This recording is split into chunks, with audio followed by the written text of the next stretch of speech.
I would say that people have this idealized image of France as this romantic country with its old European architecture and beautiful scenery, and the language is beautiful and the people are attractive and all of that. But it can be really fucking annoying to live here sometimes, and I'm gonna explain why. This month, I would say, has been my worst month since living here. Because not only did I go through all that emergency room business, I also spent the last 24 hours being stuck on a train and then haggling various train agencies to get a reimbursement for the train tickets that obviously did not work out as planned. And yeah, that was a whole experience. When you're in your 20s and you're physically able and you have the financial resources to do so, there's this pressure to go out there and be independent and be adventurous and, you know, travel. I also thought, oh, it's my last couple of months here in France. I should seize the opportunity and travel around, even though I have pretty bad travel anxiety. So I booked a solo trip to Nice during this, I guess it's called a spring vacation. I bought the train tickets, I made a hotel reservation, and yesterday I arrived at the train station at 11, boarded the train at 12, and the plan was to go to Paris and then go to a different station in Paris and then board another train to go south to Nice. The train left Le Havre at around 12, and after maybe 10 minutes into the ride, our train hit a tree and it stopped. And we heard over the broadcast the train conductor say that, so we hit a tree, the electricity is down, and it could be a long wait. She was trying her best to like contact the fire brigade and all of that. So 20 minutes passed, 30 minutes passed, an hour passed. I was going to miss my correspondence, so I messaged the hotel people. I was like, yeah, I probably can't make it today. Could you move my reservation? And they were willing, so they were gonna move it. So 1 hour turned into 2, turned into 3. I did everything I had the energy to do. So I read all 40 pages of a history reading for school. I annotated that shit. And then I was listening to music. I crawled up and slept for a bit. I ate lunch, but they had cut off the electricity. So that meant that there was no Wi-Fi. There was also no cell signal. There was no Wi-Fi. And also the toilets are powered by electricity, so the toilets wouldn't flush. That did not become a problem until much later when I had to pee for a second time. Around like the 3-4 hour mark, I felt really sorry for myself. I was like, why do my travel plans always go wrong? Like, I would always forget something, or there would be huge delays or huge change of plans, or I would be on my period and I would not have enough pads and it would start to leak down there and it would get really gross and really uncomfortable. And so for this time, it was a train problem that caused me to be stuck on the train for like 8 hours, but we'll get there. But then I also realized I only had myself, which was the same revelation as when I went to the emergency room, right? I could only depend on myself, so I cried for a tiny bit because Mitski's song came up on shuffle.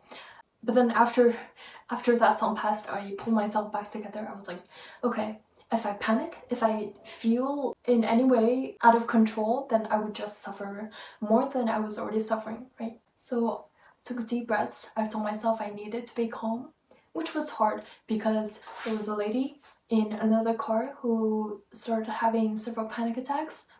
So she was wailing and crying and like saying that she had to get off, but obviously all the doors were locked. And hearing her panic made me feel panicky as well.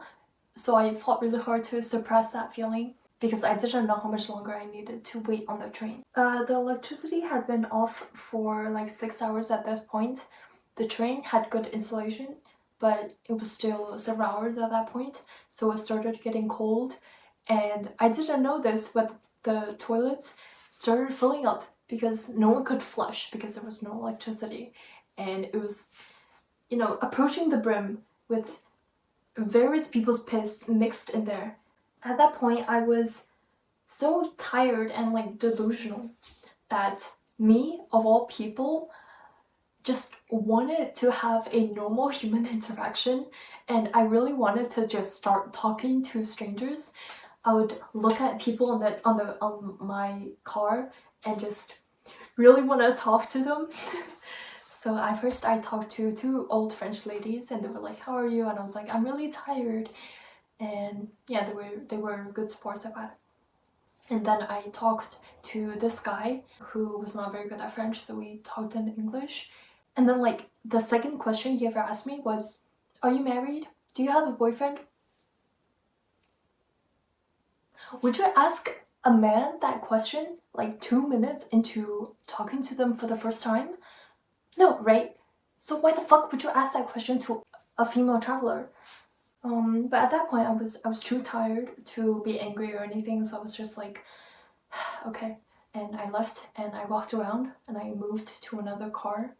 And there I saw these two other dudes speaking English and playing Uno. And at that point I felt pretty pathetic. I watched their game for a while, and then I was like, "Hey guys, I understand English too, and I know how to play that game. Can I join you?" They were like, "Yeah, okay." So I played several rounds of Uno with them. They were really nice. No, they treated me like a normal fucking human being, as they should, by the way. Like, the bar is on the ground at this point. One guy looked a lot like Lewis Capaldi. He also spoke with a Scottish accent. Yeah. So after a bit, Lewis Capaldi and I went to find one of the toilets because we both needed to go. And he went in first and he saw the toilet and he was like, "That is fucking disgusting." So he left, and then I was like, "Okay, let me try." And I also saw that it was really gross, but then I really needed to go, so I was like, "Alright man, hold hold my door and I'm gonna go. I'm gonna try my best." So I went down there and I squatted over the toilet, and as I peed, my piss was the camel that broke the straw's back. The straw that broke the camel's back. Because as I was peeing, the piss of I don't know how many people at that point overflowed onto the ground, onto my jeans, and then outside into the hallway. And of course I couldn't flush, I couldn't wash my hands, but at least I was relieved. So I finished peeing and I went out, and Lewis Capaldi was like, "That was really gross." I was like, "Yeah, I agree." But then he was like, "You're really brave. Wow, I could not imagine." So I was like, "Thanks. That makes me feel better." So the train was supposed to arrive in Paris at like 1, it was 8, and we were 10 minutes away from Le Havre. Eventually we had buses. Buses came to evacuate us. I got my luggage and I ran to one of the buses. When I got home, I felt so tired and so dirty that I got home, took off my dirty ass jacket and my pants that had people's piss on the hem. I threw those into the washing machine. As I did that, I took a shower. I unpacked everything with militant efficiency. Like, I don't think I was ever that efficient before. I had this urge to just reset everything. I unpacked all my clothes, all the other things I brought. You know, some people talk of a flow state when they're super concentrated in a sport or something. Apparently, my flow state is when I'm doing the laundry and when I'm unpacking. So there's that. I went to bed and I just came back from going to the ticket office to ask for reimbursement. It wasn't successful. I filled out a couple forms online, so hopefully I get a reimbursement, but honestly my hopes aren't high because I've just been so used to getting screwed over by the French public administration system in all fields over and over again. Yeah, it was a gross, uncomfortable experience that I hope to never relive again.